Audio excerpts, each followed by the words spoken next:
Hello everyone, welcome to my channel online ST with Manoj Gupta में आपका स्वागत है दोस्तों। हम लोग UP TGT PGT GIC exam 2026 के लिए इसमें हम लोग राजनीतिक विज्ञान के पीवाईक्यू को हम लोग देखने वाले हैं दोस्तों। ये जो कि यूथ कंपटीशन का बुक है, इसमें आज से हम लोग राजनीतिक विज्ञान को देखेंगे। सबसे पहले हम लोग राजनीतिक सिद्धांत पॉलिटिकल थ्योरी से जितने भी क्वेश्चन अभी तक किसी न किसी स्टेट टीजीटी पीजीटी या अन्य किसी एग्जाम में पूछे गए हैं, उन सभी क्वेश्चनों को हम लोग देखने वाले हैं। ये जो कि यूथ कंपटीशन का बुक है, वेरी वेरी इंपॉर्टेंट ये बुक है दोस्तों। तो चलिए हम लोग देखते हैं। इसमें इसमें चैप्टर नंबर पहला है कि नागरिक शास्त्र, प्रकृति, क्षेत्र एवं परिभाषा, व्यवहारवाद एवं उत्तर व्यवहारवाद। तो आइए इससे क्वेश्चन को देखते हैं। सबसे पहले इसमें क्वेश्चन नंबर पहला दिया गया है। क्वेश्चन नंबर फर्स्ट में कहा जा रहा है कि मूल्यों का आधिकारिक बंटवारा किस समाज की एक न्यूनतम पूर्व शर्त है? यह कथन निम्न में से किसका है? ये कथन किसका है? ये डेविड स्टर्न का है। डेविड स्टर्न का है। ऑप्शन नंबर का डी वाला राइट आंसर होगा, डेविड स्टर्न का है। फिर उसके बाद इसके एक्सप्लेनेशन दिया गया है कि डेविड स्टर्न ने वर्ल्ड पॉलिटिक्स में प्रकाशित लेख an approach to the analysis of politics system 1957 के अंतर्गत पहल राजनीतिक प्रणाली की संकल्पना की रूपरेखा प्रस्तुत की। इससे पहले ईस्टर्न ने अपनी पुस्तक प्रसिद्ध कृति political system and inquiry into the state of political science 1953 के अंतर्गत यह स्पष्ट कर दिया था कि राजनीतिक का सरोकार मूल्यों के आधिकारिक आवंटन से है। फिर उसके बाद आता है कि ईस्टर्न के शब्दों में राजनीतिक प्रणाली किस समाज के अंतर्गत अंतः उन क्रियाओं की प्रणाली को कहते हैं जिसके माध्यम से अनिवार्य या आधिकारिक आवंटन किए जाते हैं। फिर उसके बाद आता है क्वेश्चन नंबर सेकंड है। क्वेश्चन नंबर सेकंड में कहा जा रहा है कि व्यवहारवाद निम्न में से किस विचारधारा से प्रभावित है? तो व्यवहारवाद ये किस विचारधारा से प्रभावित है? तो ये तार्किक प्रत्यक्षवाद से प्रभावित है। ऑप्शन नंबर का फर्स्ट वाला राइट आंसर होगा, तार्किक प्रत्यक्षवाद से। इसके एक्सप्लेनेशन दिया गया है कि व्यवहारवाद तार्किक प्रत्यक्षवाद की विचारधारा से प्रभावित है। व्यवहारवाद के अध्ययन की इकाई मानव का एक ऐसा व्यवहार है जिसका प्रत्येक व्यक्ति द्वारा पर्यवेक्षण, मापन और सत्यापन किया जा सकता है। व्यवहारवाद राजनीतिक व्यवहार के अध्ययन से राजनीतिक की संरचनाओं तथा प्रतिक्रियाओं आदि के बारे में वैज्ञानिक व्याख्याएं विकसित करना चाहता है। फिर उसके बाद आता है क्वेश्चन नंबर थर्ड है। क्वेश्चन नंबर थर्ड में कहा जा रहा है कि एक system analysis of political life के लेखक कौन है? तो एक system analysis of political life के लेखक कौन है? क्वेश्चन नंबर थर्ड का इसमें राइट आंसर होगा डेविड ईस्टर्न है। कौन है? डेविड ईस्टर्न है। ऑप्शन नंबर का बी वाला राइट आंसर होगा, डेविड ईस्टर्न है। फिर उसके बाद आता है इसके एक्सप्लेनेशन दिया गया है कि a system analysis of political life 1965 के लेखक डेविड ईस्टर्न हैं। इस पुस्तक में ईस्टर्न ने सिद्धांत निर्माण संबंधित अवधारणात्मक संरचना का व्यवहार में प्रयोग करके राजनीतिक और समाज की क्रियात्मकता के आनुभाविक विश्लेषणात्मक अध्ययन को व्यवहारिक रूपरेखा प्रदान करने का गंभीर प्रयास किया है। राजनीतिक के अध्ययन विश्लेषण में व्यवस्था अवधारणा का प्रयोग सबसे पहले डेविड ईस्टर्न के द्वारा ही किया गया था। फिर उसके बाद आता है क्वेश्चन नंबर 4 है। क्वेश्चन नंबर 4 में कहा जा रहा है कि उत्तर व्यवहारवाद निम्न में से किस पर बल देता है? क्वेश्चन नंबर 4 का इसमें राइट आंसर क्या होगा? ये उपायदेता तथा कार्य दोनों में ऑप्शन नंबर का सी वाला राइट आंसर होगा, उपायदेता तथा कार्य दोनों में। ऑप्शन नंबर का सी वाला राइट आंसर होगा।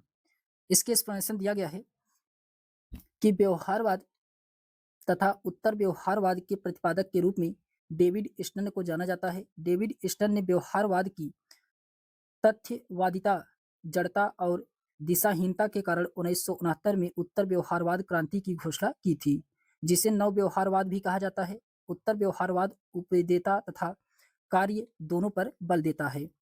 फिर उसके बाद आता है क्वेश्चन नंबर 5 है। क्वेश्चन नंबर 5 में कहा जा रहा है कि हमारे लिए यह एक निरर्थक प्रयास होगा कि अपने तथ्यात्मक ज्ञान को हम एक मुहरबंद कीटाणुनाशक पात्र में एक तरफ रखें और मूल्यों को दूसरी तरफ, जहां वास्तविकता से उसका किसी भी प्रकार का संबंध ही न हो रह जाए।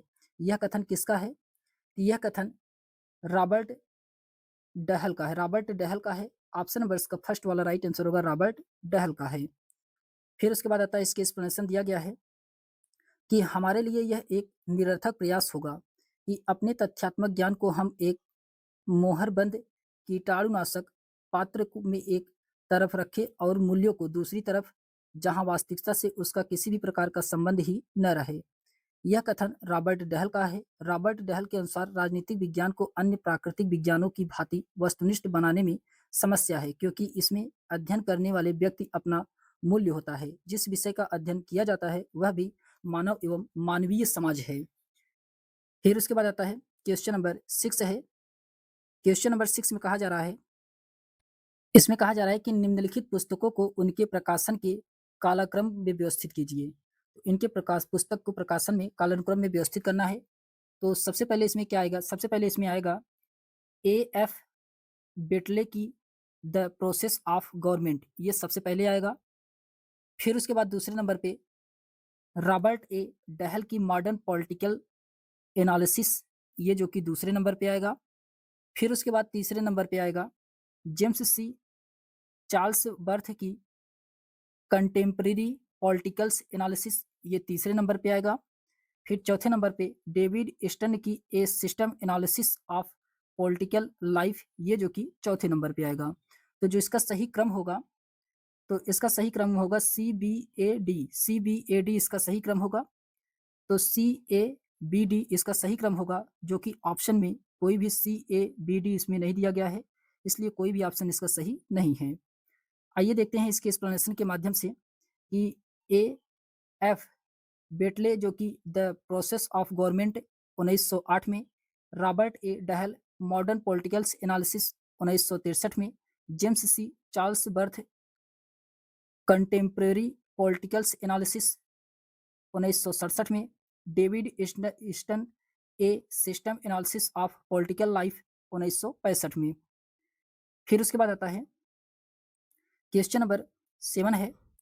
क्वेश्चन नंबर 7 में कहा जा रहा है कि निम्नलिखित में से किसने द पॉलिटिकल सिस्टम पुस्तक लिखी है? तो द पॉलिटिकल सिस्टम, ये जो कि डेविड ईस्टन के द्वारा लिखा गया है। ऑप्शन नंबर इसका बी वाला राइट आंसर होगा, डेविड ईस्टन के द्वारा। इसके एक्सप्लेनेशन दिया गया है कि डेविड ईस्टन 1917 से 2014 तक ने 1953 में the political system and inquiry into the system of political science नामक पुस्तक की रचना किया है। ईस्टन ने अपनी इस रचना के अंतर्गत एक ऐसे वैश्विक सिद्धांत के निर्माण की कोशिश किया है जिसके अंतर्गत संपूर्ण सामाजिक विज्ञान को समाहित करने की कोशिश किया है। इसका मानना था कि राजनीति की संपूर्ण प्रक्रिया को सिद्धांत का विषय बनाया जाना चाहिए, न कि उसे कुछ भाग को। फिर उसके बाद आता है कि राजनीतिक मूल्यों के आधिकारिक आवंटन की प्रक्रिया है। डेविड ईस्टन ने अपनी इस रचना में राजनीतिक के संबंध में इस प्रसिद्ध कथन का उल्लेख किया है। फिर क्वेश्चन नंबर 8 है कि राजनीतिक का संबंध समाज में मूल्यों के आधिकारिक आवंटन से है, ये किसका कथन है? क्वेश्चन नंबर 8 का इसमें राइट आंसर होगा, डेविड ईस्टन का है। डेविड ईस्टन का है। ऑप्शन नंबर का सी वाला राइट आंसर होगा।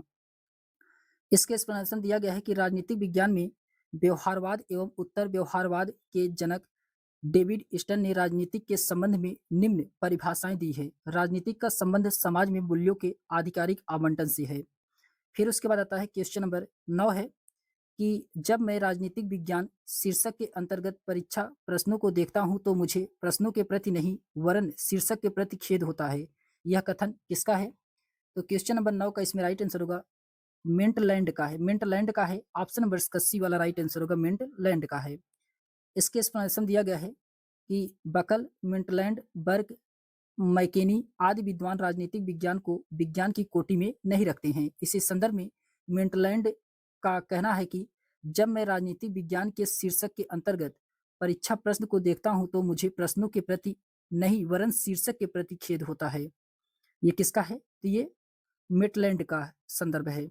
फिर उसके बाद आता है क्वेश्चन नंबर 10 है कि राजनीतिक विज्ञान समाज विज्ञानों का वह भाग है जिसका संबंध राज्य के आधार और सरकार के सिद्धांतों से होता है। यह किसका वक्तव्य है? क्वेश्चन नंबर 10 का इसमें राइट आंसर होगा पॉल जेनेंट का। पॉल जेनेंट का है। ऑप्शन नंबर इसका सी वाला राइट आंसर होगा। फिर उसके बाद आता है, इसके एक्सप्लेनेशन दिया गया है कि राजनीतिक विज्ञान समाज विज्ञानों का वह भाग है जिसका संबंध राज्य के आधार और सरकार के सिद्धांतों से होता है। यह वक्तव्य पाल जेनेंट का है। फिर उसके बाद क्वेश्चन नंबर 11 है कि किसके अनुसार राज्य जीवन की मूलभूत आवश्यकताओं के निम्नलिखित अस्तित्व में आता है और श्रेष्ठ जीवन के लिए अस्तित्व में बना रहता है। ये किसका है? क्वेश्चन नंबर 11 का इसमें राइट आंसर होगा, ये है अरस्तू का। अरस्तू का है, ऑप्शन नंबर इसका डी वाला राइट आंसर होगा, अरस्तू का है। फिर उसके बाद आता है, इसके एक्सप्लेनेशन दिया गया है, इसके एक्सप्लेनेशन दिया गया है कि अरस्तू के कथन है कि राज्य व्यक्ति के जीवन की सुरक्षा के लिए अस्तित्व में आया है, सदजीवन के लिए वह अस्तित्व में बना हुआ है। अरस्तू के अनुसार राज्य एक सकारात्मक अच्छाई है। इसका कार्य केवल बुरे कामों अथवा अपराधों को रोकना नहीं बल्कि मानवता को नैतिकता और सद्गुणों के मार्ग पर आगे बढ़ाना है। इस प्रकार राज्य का उद्देश्य है कि व्यक्ति के जीवन को श्रेष्ठ बनाना और व्यवहार में उनके द्वारा वे सभी कार्य किए जाने चाहिए जो इस लक्ष्य की प्राप्ति में सहायक हों। फिर उसके बाद आता है क्वेश्चन नंबर 12 है कि यूनानी नगर राज्य का आधुनिक नाम क्या है? यूनानी नगर राज्य का आधुनिक नाम क्या है? तो राज्य, राज्य ऑप्शन नंबर इसका डी वाला राइट आंसर होगा, राज्य है। फिर उसके बाद आता है, इसके एक्सप्लेनेशन दिया गया है कि यूनानी नगर राज्य का आधुनिक नाम राज्य है। यूनान छोटे-छोटे नगरों राज्यों में विभक्त था और इस कारण यूनान वासियों के लिए नगर तथा राज्य में कोई भेद नहीं था। क्वेश्चन नंबर 13 है कि किसने कहा कि राजनीतिक विज्ञान को मानना तो बहुत दूर रहा, यह कलाओं में भी सबसे पिछड़ी हुई कला है। ये किसके द्वारा कहा गया है? तो ये कहा गया है बक्कल, बक्कल के द्वारा कहा गया है। ऑप्शन नंबर इसका बी वाला राइट आंसर होगा, बक्कल।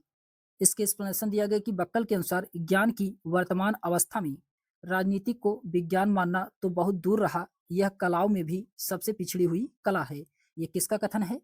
ये बक्कल का है। फिर उसके बाद आता है क्वेश्चन नंबर 14 है कि राजनीतिक विज्ञान हमें बतलाता है कि पिछले समय में राज्य का क्या-क्या रूप रहा है। इस समय का उसका क्या स्वरूप है और इसका आदर्श स्वरूप क्या होना चाहिए? यह कथन किसका है? क्वेश्चन नंबर 14 का इसमें राइट आंसर होगा, यह कथन गेटेल का है। गेटेल का है, ऑप्शन नंबर इसका फर्स्ट वाला राइट आंसर होगा, गेटेल का है। फिर उसके बाद आता है, इसके एक्सप्लेनेशन दिया गया है कि यह कथन गेटेल का है कि राजनीतिक विज्ञान हमें बतलाता है कि पिछले समय में राज्य का क्या-क्या स्वरूप रहा है, इस समय उसका क्या स्वरूप है और इसका आदर्श स्वरूप क्या होना चाहिए। फिर उसके बाद आता है क्वेश्चन नंबर 15 है कि निम्नलिखित में से कौन राजनीतिक विज्ञान को विज्ञान नहीं मानता है? तो राजनीतिक विज्ञान को कौन विज्ञान नहीं मानता है? तो ये एफ डब्ल्यू मिंटलैंड, ये जो कि राजनीतिक विज्ञान को विज्ञान नहीं मानते हैं। ये यूपी पीजीटी 2021 का क्वेश्चन है। इसके एक्सप्लेनेशन दिया गया है कि Buckle, Comte, Maitland, Amos, Beard, Mosca, Brogan, Burke आदि विद्वान हैं जो कि राजनीतिक विज्ञान को विज्ञान के रूप में नहीं स्वीकार करते हैं, जबकि अरस्तु, बोंदा, हॉब्स, मॉन्टेस्क्यू, ब्राइस, बर्टसली, जेलिनेक, डॉक्टर फाइनर, लास्की आदि राजनीतिक विज्ञान को विज्ञान के रूप में स्वीकार करते हैं। फिर इसमें कुछ नोट में महत्वपूर्ण तथ्य दिए गए हैं कि अरस्तु ने राजनीतिक विज्ञान को सर्वोच्च विज्ञान कहा है। तो सर्वोच्च विज्ञान किसके द्वारा कहा गया है राजनीतिक विज्ञान को? तो अरस्तु के द्वारा कहा गया है। बर्नार्ड शॉ ने इसे मानवीय सभ्यता को सुरक्षित रखने सकने वाला विज्ञान कहा है। तो मानवीय सभ्यता को सुरक्षित रख सकने वाला विज्ञान कहा है। तो ये किसने कहा है? बर्नार्ड शॉ के द्वारा कहा गया है। फिर उसके बाद आता है क्वेश्चन नंबर 16 है। क्वेश्चन नंबर 16 में कहा जा रहा है कि राजनीतिक के अध्ययन के प्रति व्यवहारवादी दृष्टिकोण है। तो राजनीतिक के अध्ययन के प्रति व्यवहारवादी दृष्टिकोण है। ये कौन सा दृष्टिकोण है? तो इसमें दिया गया है स्वभावतः अनुभविक होता है, जो कि सही है। तथ्यों पर केंद्रित होता है, ये भी सही है। इसमें राजनीतिक यथार्थ के वैज्ञानिक दृष्टि पर ध्यान केंद्रित किया जाता है, तो ये भी सही है। इसमें दर्शन पर बल दिया जाता है, ये गलत है। तो इसमें पहला, दूसरा, तीसरा सही है, जबकि चौथा इसमें क्या है? गलत है। तो पहला, दूसरा, तीसरा इसमें सही है, तो ऑप्शन नंबर इसका बी वाला राइट आंसर होगा। केवल इसमें पहला, दूसरा, तीसरा इसमें क्या है? सही है। इसके एक्सप्लेनेशन दिया गया है कि व्यवहारवाद राजनीति के अध्ययन का एक आधुनिक उपागम है। इस उपागम की शुरुआत से राजनीति विज्ञान के क्षेत्र में ऐसा युगांतरकारी परिवर्तन आया गया कि इसे व्यवहारवादी क्रांति की संज्ञा दी जाती है। व्यवहारवादी दृष्टिकोण से विशेषताएं कौन-कौन सी हैं? आइए जानते हैं। पहला है कि यह अध्ययन की वैज्ञानिक पद्धति पर बल देता है, अध्ययन के वैज्ञानिक पद्धति पर बल देता है। दूसरा है कि तथ्यों पर बल दिया जाता है। तीसरा है मूल्यों निरपेक्षता पर बल दिया जाता है। चौथा है अंतः अनुशासनात्मक सामाजिक विज्ञान में एकता पर बल दिया जाता है। और पांचवा है अनुभविक अध्ययन पर बल दिया जाता है। छठवां है मानवीय व्यवहार के अध्ययन पर बल दिया जाता है। सातवां है विश्लेषणात्मक अध्ययन पर बल दिया जाता है। फिर उसके बाद आता है क्वेश्चन नंबर 17 है कि निम्न उपागमों में से किस एक उपागम की दो मुख्य मांगे थी? प्रासंगिकता एवं कार्रवाई। क्वेश्चन नंबर 17 का इसमें राइट आंसर क्या होगा? तो उत्तर व्यवहारवाद ऑप्शन नंबर इसका बी वाला राइट आंसर होगा, उत्तर व्यवहारवाद। यूपी टीजीटी 2021 का ये क्वेश्चन है। इसके एक्सप्लेनेशन दिया गया है कि उत्तर व्यवहारवाद का ही अगला चरण है, एक सुधार आंदोलन तथा नवीन दिशा का संकेत है। इसके दो नारे हैं, प्रासंगिकता और कार्यवाही। यह व्यवहार वैज्ञानिकों से समाज तथा राज्य की तत्कालिक समस्याओं, संकेतों और चुनौतियों का अध्ययन करने तथा उनके निदान ढूंढने की मांग करता है। इसका मूल्य मंतव्य है कि सामाजिक शोध समाज की आवश्यकता के संदर्भ में प्रासंगिक और संगतिपूर्ण होनी चाहिए। यह उत्तर व्यवहारवाद राज्य वैज्ञानिकों के मूल्य निरपेक्ष या तटस्थ भागों से अलग रह करके अध्ययन करने के बजाय स्वयं को उसके समाज एवं राज्य व्यवस्था के रक्षार्थ आगे करने के लिए आह्वान करता है। उन्हें मानव मूल्यों की रक्षार्थ कमी करने की ओर प्रवृत्ति किया गया है। फिर उसके बाद क्वेश्चन नंबर 18 है, ये भी यूपी टीजीटी 2021 का क्वेश्चन है कि शक्ति के संदर्भ में किया जाने वाला राजनीतिक कार्य राजनीतिक है। यह परिभाषा दी है, ये परिभाषा किसके द्वारा दिया गया है? लासवेल के द्वारा दिया गया है। लासवेल ने कहा है, ऑप्शन नंबर इसका सी वाला राइट आंसर होगा, लासवेल। इसके एक्सप्लेनेशन दिया गया है कि राजनीतिक विज्ञान अध्ययन का वह क्षेत्र है जो प्रमुख तथा शक्ति संबंधों का अध्ययन करता है। इन शक्ति संबंधों के कुछ प्रमुख रूप हैं, व्यक्तियों में परस्पर, व्यक्ति और राज्य के मध्य शक्ति संबंध और राज्यों में परस्पर शक्ति संबंध। लासवेल ने इस परिभाषा को व्यापक रूप से ग्रहण किया है। शक्ति के संदर्भ में किया जाने वाला राजनीतिक कार्य राजनीति है। यह परिभाषा लासवेल के द्वारा दिया गया है। फिर उसके बाद आता है क्वेश्चन नंबर 19 है। क्वेश्चन नंबर 19 में कहा जा रहा है कि निम्नलिखित में से किसका संबंध उत्तर व्यवहारवादी क्रांति की प्रकृति से है? उत्तर व्यवहारवादी क्रांति की प्रकृति से है। क्वेश्चन नंबर 19 का इसमें राइट आंसर होगा, ये इसमें दिया गया है। पहला है सारतत्व तकनीकी से पहले आना चाहिए, जो कि क्या है? सही है। क्रियाशीलता के उत्तरदायित्व का वहन करना चाहिए, ये भी सही है। व्यवसायों का राजनीतिकरण, ये भी इसमें क्या है? सही है। इसमें तीनों ऑप्शन क्या है? सही है। तीनों ऑप्शन सही है उत्तर व्यवहार क्रांति की प्रकृति के संबंध में। तो ऑप्शन नंबर इसका डी वाला राइट आंसर होगा। पहला, दूसरा, तीसरा, इसमें तीनों क्या है? सही है। इसके एक्सप्लेनेशन दिया गया है कि उत्तर व्यवहारवादी क्रांति की निम्न विशेषताएं हैं। पहला है कि राजनीतिक विज्ञान के शोध में तकनीकी की अपेक्षा सारतत्व को प्राथमिकता माना जाना चाहिए। वैज्ञानिक अनुसंधान समकालीन आवश्यक सामाजिक समस्याओं की दृष्टि से सुसंगत और सारगर्भित नहीं है। फिर उसके बाद आता है, दूसरा है कि सामाजिक उत्तरदायित्व बुद्धिजीवियों का प्रमुख ऐतिहासिक दायित्व एवं कार्य सभ्यता के मानवीय मूल्यों की रक्षा करना। तीसरा है बुद्धिजीवियों के संघों एवं समुदाय, यहाँ तक कि विश्वविद्यालय को भी मानव मूल्यों की रक्षार्थ संघर्ष के मैदान में आ जाना चाहिए। उनके व्यवसाय का राजनीतिकरण अपरिहार्य एवं वांछनीय है। फिर उसके बाद आता है क्वेश्चन नंबर 20 है कि न्यू आस्पेक्टस ऑफ पॉलिटिक्स नामक पुस्तक के लेखक कौन है? क्वेश्चन नंबर 20 का इसमें राइट आंसर होगा चार्ल्स ई मेरियम है। ऑप्शन नंबर इसका बी वाला राइट आंसर होगा। इसके एक्सप्लेनेशन दिया गया है कि न्यू आस्पेक्टस ऑफ पॉलिटिक्स 1925 नामक पुस्तक प्रमुख व्यवहारवादी विचारक चार्ल्स ई मेरियम की है। मेरियम की उस पुस्तक में आरंभिक व्यवहारवादी उपागम के संकेत मिलते हैं। फिर उसके बाद आता है क्वेश्चन नंबर 21 है कि व्यवहारवाद की बौद्धिक आधारशिला में शामिल है। तो कौन कौन सा शामिल है इसमें? क्वेश्चन नंबर 21 का इसमें राइट आंसर होगा। इसमें क्या क्या शामिल है? तो इसमें नियमितताएं शामिल है, व्यवस्थापन शामिल है, शुद्ध विज्ञान शामिल है। फिर उसके बाद इसमें दिया गया है वियोजन ये जो कि इसमें शामिल नहीं है, तो पहला, दूसरा, तीसरा इसमें क्या है, शामिल है। तो ऑप्शन नंबर इसका सी वाला राइट आंसर होगा, केवल इसमें पहला, दूसरा, तीसरा इसमें शामिल है। इसके एक्सप्लेनेशन दिया गया है कि डेविड ईस्टन 1917 से 2014 तक थे। The current meaning of behaviourism 1945 लेख में व्यवहारवाद की निम्न 8 बौद्धिक आधारशिलाओं का उल्लेख किया है, जो अधोलिखित रूप में इस प्रकार हैं। इसमें पहला है नियमितता, दूसरा है सत्यापन, तीसरा है प्रविधियां, चौथा है परिणामन, पांचवा है मूल्य निरपेक्ष, छठवां है क्रमबद्धता, सातवां है विशुद्ध विज्ञान और आठवां है एकीकरण। फिर उसके बाद आता है, इसमें कहा जा रहा है कि ईस्टन कहते हैं कि ये 8 ऐसी बौद्धिक आधारशिलाएं हैं जिसके आधार पर समस्त व्यवहारवादी आंदोलन का भवन खड़ा किया गया है। उन्हें ईस्टर्न व्यवहारवादी धर्म भी कहा जाता है। फिर उसके बाद आता है क्वेश्चन नंबर 22 है, उत्तर व्यवहारवाद से संबंध नारा या नारे हैं, तो कौन सा नारा या नारे हैं? क्वेश्चन नंबर 22 के इसमें राइट आंसर क्या होगा? तो इसमें असंगत रूप से निश्चित होने की अपेक्षा स्पष्ट होना श्रेयस्कर है, ये सही है। अस्पष्ट होने से गलत होना अधिक अच्छा है, ये भी इसमें क्या है, गलत है। इसमें केवल पहला वाला क्या है, सही है, केवल इसमें पहला वाला सही है। तो इसलिए इसका राइट आंसर होगा ऑप्शन नंबर का फर्स्ट वाला राइट आंसर होगा, केवल इसमें पहला वाला क्या है, सही है। इसके एक्सप्लेनेशन दिया गया है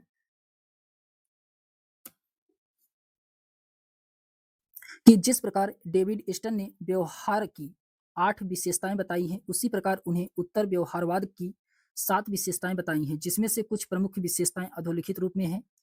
इसमें दिया गया है कि तकनीकी के बजाय विषय वस्तु प्राथमिक है। व्यवहारवाद का प्रमुख नारा था अस्पष्ट होने से गलत होना अच्छा है। वहीं उत्तर व्यवहारवादियों ने यह नारा दिया है कि अप्रासंगिक से अस्पष्ट होना श्रेयस्कर है। फिर उसके बाद आता है कि उन्होंने सामाजिक परिवर्तन पर बल दिया है, सामाजिक यथा स्थिति पर नहीं। फिर उसके बाद राजनीतिक विज्ञान में मूल्यों को पुनर्स्थापित किया है। फिर उसके बाद आता है कि राजनीतिक विज्ञान को बौद्धिक होने के कारण समाज में कुछ उत्तरदायित्व हैं, वह राजनीतिक वैज्ञानिकों को भी मानवीय मूल्यों की रक्षा करनी है। फिर उसके बाद आता है क्वेश्चन नंबर 23 है कि डेविड ईस्टन निम्नलिखित में से किसकी आलोचना करते हुए तथ्यों की निष्प्रयोजकता का उल्लेख करता है? क्वेश्चन नंबर 23 का इसमें राइट आंसर होगा जेम्स ब्राइस। जेम्स ब्राइस का ऑप्शन नंबर का बी वाला राइट आंसर होगा, जेम्स ब्राइस का। इसके एक्सप्लेनेशन दिया गया है कि डेविड ईस्टन ने ब्राइस की दृष्टिकोण को मात्र तथ्यवाद या तथ्यों की निष्प्रयोजकता कह करके उसकी आलोचना की है। जेम्स ब्राइस संस्थावादी दृष्टिकोण के समर्थक हैं। संस्थावादी दृष्टिकोण के अंतर्गत प्रमुख रूप से पश्चिमी देशों की सरकारों एवं संस्थाओं का अध्ययन किया गया है। 19वीं सदी के अंत और 20वीं सदी के प्रारंभ में जेम्स वाइल्स, लावेल और आस्ट्रोगोस्की ने संस्थावादी दृष्टिकोण की विषय वस्तु के क्षेत्र में महत्वपूर्ण योगदान दिया है। फिर उसके बाद आता है क्वेश्चन नंबर 24 है कि आधुनिक इतिहासवादी राजनीति लेखक के संदर्भ में डेविड ईस्टन द्वारा वर्णित निम्नलिखित में से कौन सा युग में सही नहीं है? इसमें कौन सा युग में सही नहीं है? तो इसमें संस्थावादी चार्ल्स एच मैकाइवेलन जो कि सही है, अंतःक्रियावादी एलन ये भी सही है, भौतिकवादी डनिंग ये भी सही है, मूल्यवादी सेबाइन ये जो कि क्या है, गलत है। तो ऑप्शन नंबर इसका डी वाला यही इसमें क्या है, सही सुमेलित नहीं है। इसके एक्सप्लेनेशन दिया गया है कि ईस्टन 1917 से 2014 तक थे। इनके अनुसार राजनीतिक सिद्धांत इतिहासवादी अर्थात ऐतिहासिक उपागम पर आधारित है। यह समकालीन समस्याओं के समाधान ढूंढने में असफल रहा, अतः इसकी निर्णयकारी भूमिका समाप्त हो चुकी है। ईस्टन ने इतिहासवादी राजनीतिक लेखन के चारों भागों को विभाजित किया है। इसमें आधुनिक व्यवहारवादी राजनीतिक लेखन के संदर्भ में डेविड ईस्टन द्वारा वर्णित युग्म है। इसमें संस्थावादी चार्ल्स एच मैकाइवेल और कालील हैं और अंतःक्रियावादी एलन है।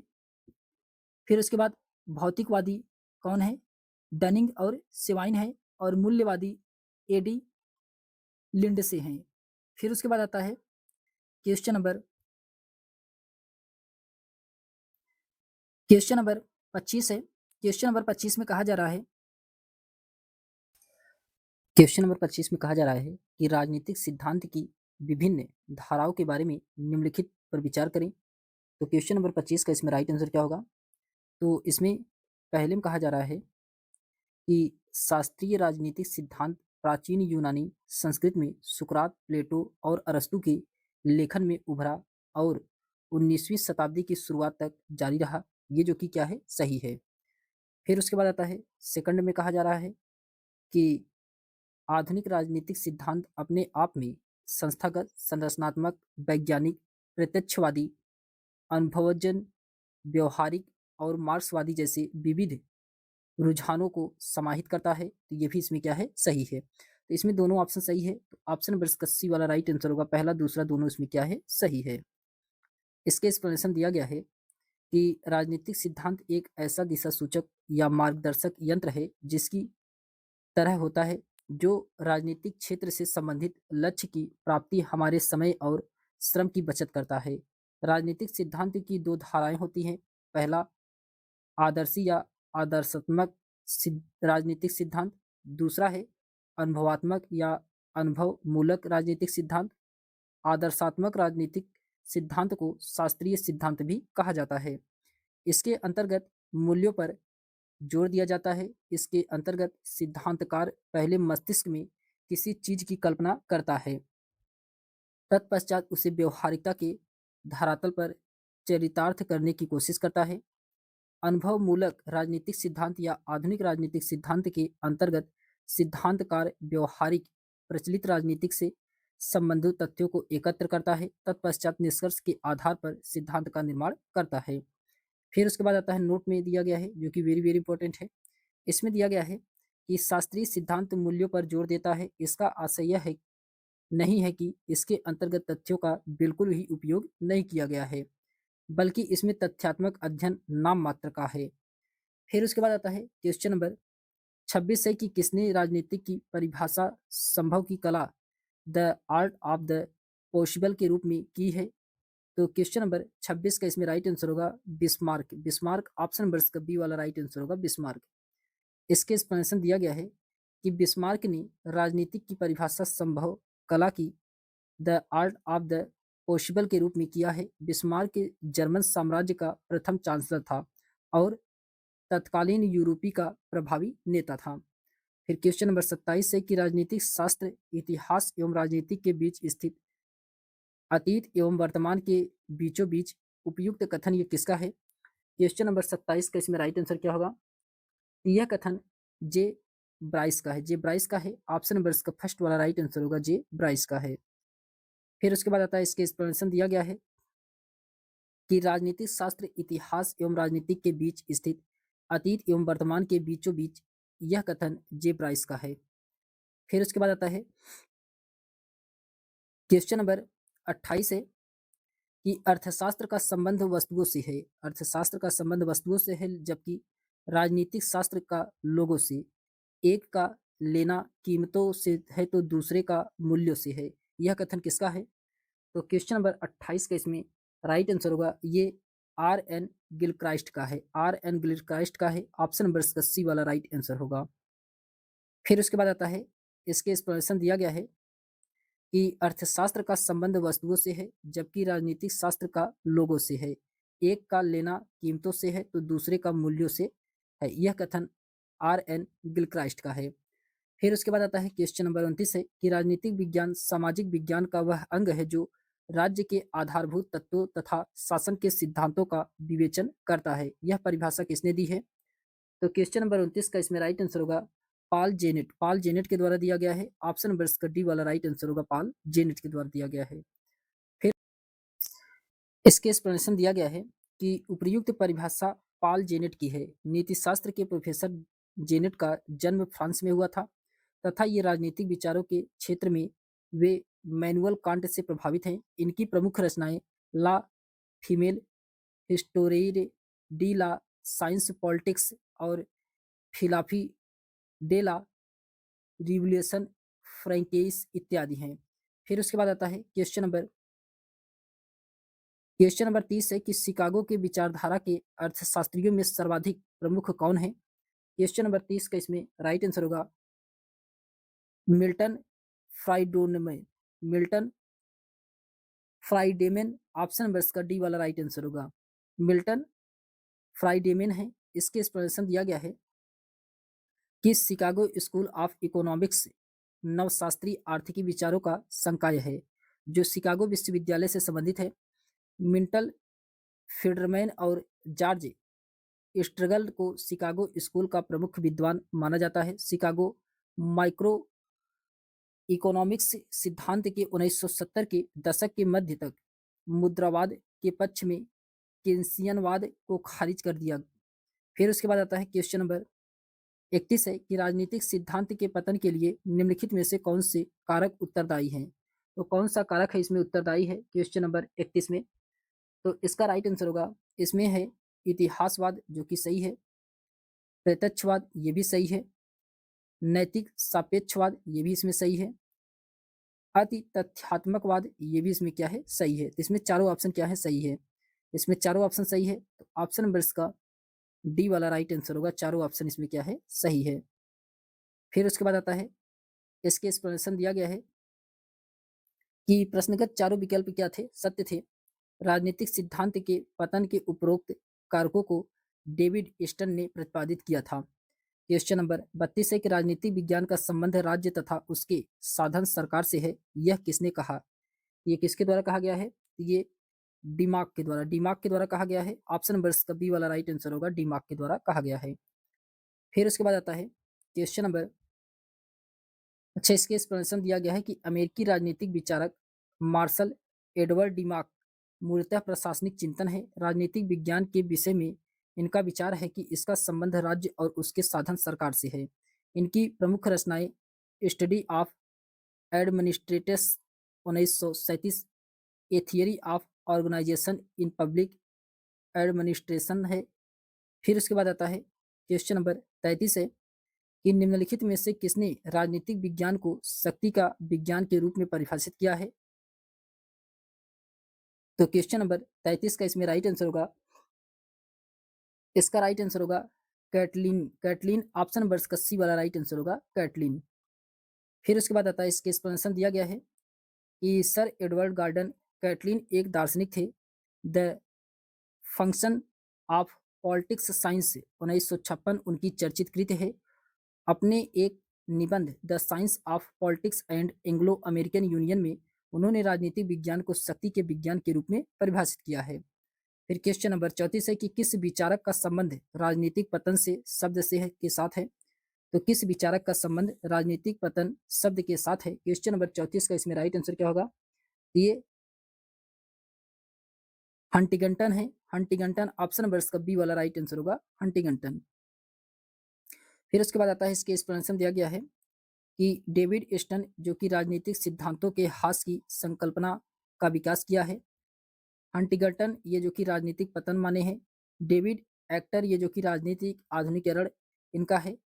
पावेल जो कि रचनात्मक प्रक्रियात्मक सिद्धांत एवं राजनीतिक संस्कृति है। फिर उसके बाद क्वेश्चन नंबर 35 है कि निम्न में से कौन शास्त्रीय राजनीतिक सिद्धांत का भावी समर्थक रहा। क्वेश्चन नंबर 35 का इसमें राइट आंसर होगा, ये है दांते जर्मिनो है। ऑप्शन नंबर इसका सी वाला राइट आंसर होगा दांते जर्मिनो। फिर उसके बाद आता है इसके एक्सप्लेनेशन दिया गया है कि दांते जर्मिनो शास्त्रीय राजनीतिक सिद्धांत का प्रभावी समर्थक है, जबकि रॉबर्ट डहल, पीटर लासलेट और डेविड ईस्टन को व कोबा राजनीतिक पतन की संकल्पना का विकास करते हैं।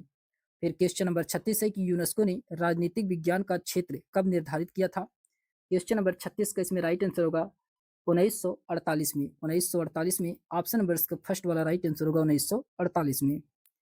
फिर उसके बाद आता है इसके एक्सप्लेनेशन दिया गया है कि परंपरागत राजनीतिक विज्ञान का क्षेत्र निर्धारण करने हेतु संयुक्त राष्ट्र संघ की यूनेस्को द्वारा सितंबर 1948 में विश्व की प्रमुख राजनीतिक शास्त्रियों का सम्मेलन आयोजित किया गया, जिसमें परंपरागत राजनीतिक विज्ञान के क्षेत्र के अंतर्गत निम्नलिखित अध्ययन विषय शामिल किए जाने का निर्णय लिया गया है।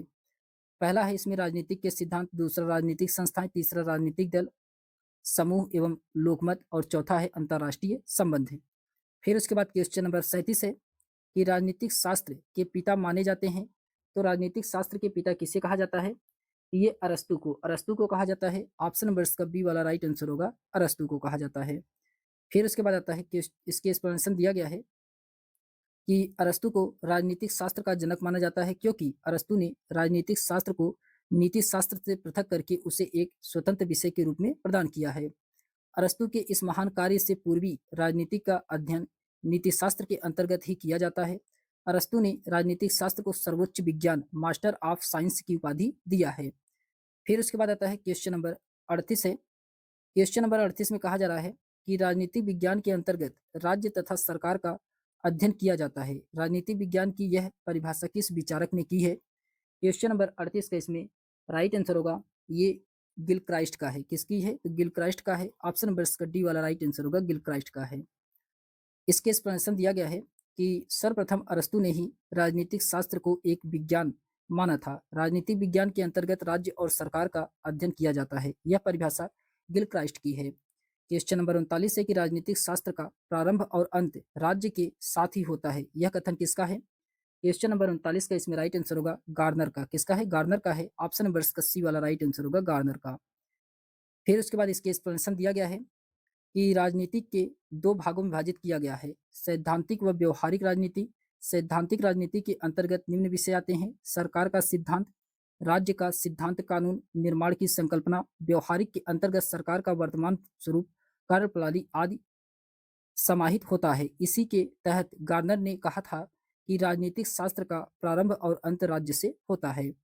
फिर उसके बाद आता है क्वेश्चन नंबर 40 है कि परंपरागत राजनीतिक विज्ञान का निम्न में से कौन सा लक्षण नहीं है? क्वेश्चन नंबर 40 का इसमें राइट आंसर होगा तथ्यों के अध्ययन पर बल। तथ्यों के अध्ययन पर बल, ऑप्शन नंबर इसका डी वाला, यही इसमें क्या है? नहीं है। इसके एक्सप्लेनेशन दिया गया है कि परंपरागत रूप से राजनीतिक विज्ञान के अध्ययन को व्यक्तियों के राजनीतिक क्रियाकलापों तक ही सीमित समझा जाता था। अमूर्त स्वरूप, काल्पनिकता तथा दार्शनिकता पर बल, ये सभी परंपरागत राजनीतिक विज्ञान के प्रमुख लक्षण हैं।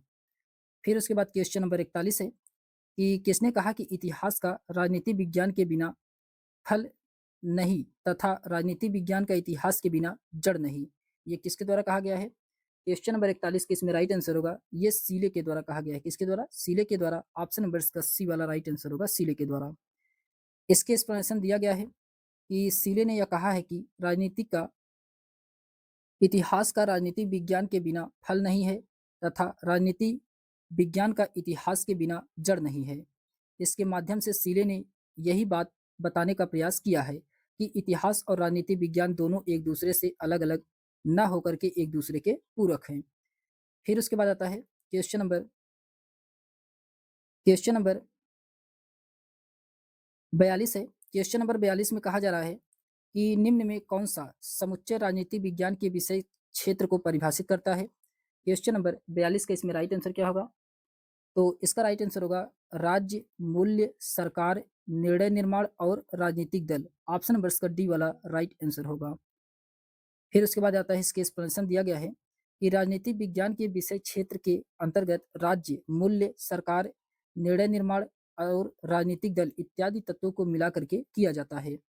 फिर उसके बाद क्वेश्चन नंबर 43 है कि कैटलिन के अनुसार राजनीतिक विज्ञान का विषय क्षेत्र क्या है? क्वेश्चन नंबर 43 का इसमें राइट आंसर होगा शक्ति का अध्ययन है। क्या है? शक्ति का अध्ययन है। ऑप्शन नंबर इसका फर्स्ट वाला राइट आंसर होगा, शक्ति का अध्ययन है।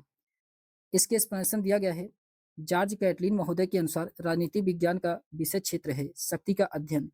कैटलिन ने राजनीतिक विज्ञान को शक्ति का विज्ञान कहा है। कैटलिन ऐसे पहले व्यक्ति थे जिन्होंने एक ऐसे व्यवस्थित सिद्धांत का विकास किया जिसमें शक्ति को केंद्रीय स्थान पर रखा गया था। फिर उसके बाद आता है क्वेश्चन नंबर 44 है। क्वेश्चन नंबर 44 में कहा जा रहा है कि यह किसने कहा है कि कौन क्या कब तथा कैसे प्राप्त करता है, यह राजनीतिक विषय है। ये किसके द्वारा कहा गया है? क्वेश्चन नंबर 44 का इसमें राइट आंसर होगा लासवेल के द्वारा कहा गया है। लासवेल के द्वारा कहा गया है। ऑप्शन नंबर इसका फर्स्ट वाला राइट आंसर होगा, लासवेल के द्वारा कहा गया है। इसके एक्सप्लेनेशन दिया गया है कि शक्ति राजनीति का समर्थन करते हुए लासवेल अपनी पुस्तक, प्रसिद्ध पुस्तक politics who gets what when how 1936 में स्पष्ट किया है कि प्रमुख रूप से राजनीति का विषय कौन क्या कब कैसे प्राप्त करता है। फिर उसके बाद आता है क्वेश्चन नंबर 45 है कि राजनीति मानव समुदाय द्वारा अपनी समस्याओं से निपटने की प्रक्रिया है, यह किसने कहा है? क्वेश्चन नंबर 45 के इसमें राइट आंसर होगा ये हैरोल्ड लासवेल के द्वारा कहा गया है। हैरोल्ड लासवेल के द्वारा। ऑप्शन नंबर इसका सी वाला राइट आंसर होगा। इसके एक्सप्लेनेशन दिया गया है। हैरोल्ड लासवेल ने कहा है कि राजनीतिक मानव समुदाय द्वारा अपनी समस्याओं से निपटने की प्रक्रिया है। लासवेल मोस्का सुम्पीटर सी राइट्स मिल्स अभिजन सिद्धांत के समर्थक हैं। अभिजन किसी समुदाय के लघु अल्पसंख्यक होते हैं जो महत्वपूर्ण राजनीतिक पदों को धारण करते हैं। फिर उसके बाद आता है क्वेश्चन नंबर 46 है कि जब मैं राजनीति विज्ञान शब्द के शीर्षक के अंतर्गत परीक्षा प्रश्न के एक समूह को देखता हूं तो मुझे प्रश्नों पर नहीं अपितु शीर्षक पर खेद होता है। यह कथन किसका है? तो क्वेश्चन नंबर 46 के इसमें राइट आंसर होगा ये मिंटलैंड का है। मिंटलैंड का है। ऑप्शन नंबर इसका फर्स्ट वाला राइट आंसर होगा, मिंटलैंड का है ये। फिर उसके बाद आता है, इसके एक्सप्लेनेशन दिया गया है कि ज्ञान की वर्तमान अवस्था में राजनीति विज्ञान को मानना तो बहुत दूर रहा है, यह कलाओं में भी सबसे पिछड़ी हुई कला है। इसी बात को मेंटलेन ने व्यंग्य भाषा में कहा है कि जब मैं राजनीतिक विज्ञान शीर्षक के अंतर्गत परीक्षा प्रश्न को देखता हूं तो मुझे प्रश्नों के प्रति नहीं वरन शीर्षक के प्रति खेद होता है। जब अरस्तु ने इसे सर्वोच्च विज्ञान कहा है तथा बर्नार्ड शा ने इसे मानवीय सभ्यता का सुरक्षित रख सकने वाला विज्ञान माना है। फिर उसके बाद आता है क्वेश्चन नंबर 47 है कि राजनीतिक विज्ञान समाजशास्त्र का वह भाग है जिसमें राज्य के आधार तथा सरकार के सिद्धांतों पर विचार किया जाता है। यह कथन किसका है? क्वेश्चन नंबर 47 का इसमें राइट आंसर होगा ये पाल जेनेट का है। पाल जेनेट का है। ऑप्शन नंबर इसका सी वाला राइट आंसर होगा। फिर उसके बाद आता है, इसके एक्सप्लेनेशन दिया गया है कि राजनीति विज्ञान तथा अन्य विषयों के बीच संबंध के बारे में पॉल जेनेट का मानना है कि राजनीति विज्ञान समाज का वह भाग है जिसमें राज्य के आधार तथा सरकार के सिद्धांतों पर विचार किया जाता है। क्वेश्चन नंबर 48 है कि निम्न चिंतकों में से किसने राजनीति विज्ञान को प्रमुख विज्ञान यानी कि मास्टर साइंस कहा है? ये किसके द्वारा कहा गया है? 48 का इसमें राइट आंसर होगा अरस्तु के द्वारा। अरस्तु के द्वारा। ऑप्शन नंबर इसका बी वाला राइट आंसर होगा अरस्तु के द्वारा। इसके एक्सप्लेनेशन दिया गया है कि अरस्तु राजनीति विज्ञान को न केवल स्वतंत्र विज्ञान का वरन सर्वोच्च विज्ञान की स्थिति प्रदान करता है। राजनीतिक शास्त्र के संबंध में उसका कथन यह है कि यह समस्त मानव समाज के कल्याण का प्रतिपादन करने वाला शास्त्र या सर्वोच्च विज्ञान है। उल्लेखनीय है कि राजनीति शब्द का सर्वप्रथम प्रयोग अरस्तु के द्वारा किया गया था।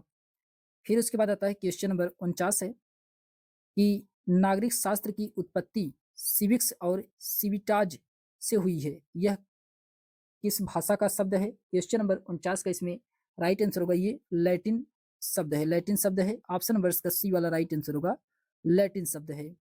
इसके एक्सप्लेनेशन दिया गया है कि नागरिक शास्त्र की उत्पत्ति सिविक्स और सिविटास से हुई है। यह लैटिन भाषा का शब्द है। इस शब्द का प्रयोग प्राचीन रोम में नागरिकों के लिए किया जाता था। नागरिक शास्त्र और राजनीतिक समाज को समानार्थी माना जाता है तथा यह शब्द राज्य के पर्याय के रूप में प्रयोग होता रहा, लेकिन नागरिक शास्त्र का पृथक अस्तित्व भी है। फिर उसके बाद क्वेश्चन नंबर 50 है कि राजनीतिक शब्द की उत्पत्ति पोलिस से हुई है। यह किस भाषा का शब्द है? क्वेश्चन नंबर 50 का इसमें राइट आंसर होगा ये ग्रीक शब्द है। ग्रीक शब्द है। ऑप्शन नंबर इसका फर्स्ट वाला राइट आंसर होगा ग्रीक शब्द है। इसके एक्सप्लेनेशन दिया गया है कि पॉलिटिक्स यानी कि राजनीतिक शब्द की उत्पत्ति यूनानी यानी कि ग्रीक शब्द पोलिस से हुई है, जिसका अर्थ उस भाषा में नगर राज्य होता है।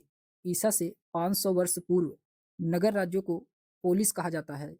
यूनानी विचारकों ने इस राज्य नगर राज्य की गतिविधियों का नाम पॉलिटिक्स कर दिया। पॉलिटिक्स शब्द सर्वप्रथम अरस्तु के द्वारा प्रयोग किया गया था।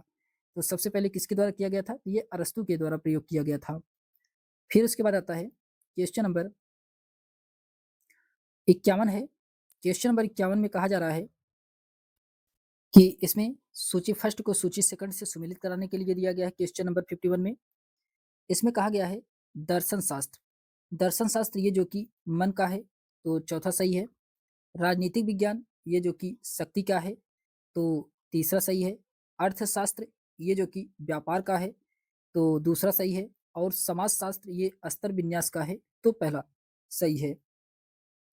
तो इसका राइट आंसर होगा ए का इसमें चौथा, बी का तीसरा, सी का दूसरा और डी का इसमें पहला वाला सही है। तो डी का इसमें पहला वाला सही है, ऑप्शन नंबर इसका बी वाला राइट आंसर होगा। फिर उसके बाद आता है, इसके एक्सप्लेनेशन दिया गया है कि दर्शन शास्त्र जो कि मन का, राजनीतिक शास्त्र ये किसका है, ये शक्ति का, और अर्थशास्त्र व्यापार का, समाजशास्त्र स्तर विन्यास से।